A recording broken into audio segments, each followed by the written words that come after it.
Ko'pchilik shu xatoni qiladi. Rulni burishda 1, 2 deb burishadi.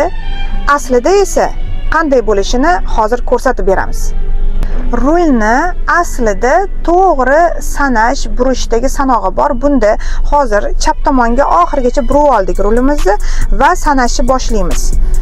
Yarim, ya'ni yelkasi yelkangizga, oyog'i oyog'ingizga to'g'ri keldi va airbag so'zi qoningizni ro'parasiga to'g'ri keldi.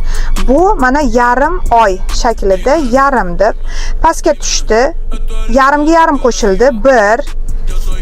Endi 1,5 bo'ldi. 1,5 da ballonlar markazga keladi, tekis bo'ladi. Hozir chapga qayrilib turgan, o'sha burilib turgan ballonlarimiz markazga kelib to'g'ri bo'ldi. Yana davom etamiz. 2, 2,5, 3 mana. Bu narsa bizga juda ham muhim buni sanog'ini bilish, chunki parkovkalar qilayotganda yoki razvorotlar yoki pavorotlar qilayotganda qancha burgan bo'lsa, orqaga shuncha qaytarish uchun bu kerak bo'ladi. Agarda sizga videoyimiz foydali bo'lgan bo'lsa, u holda podpiska tugmasini bosing, bizni profilimizga o'ting. U yerda juda ham ko'p foydali ma'lumotlar bor.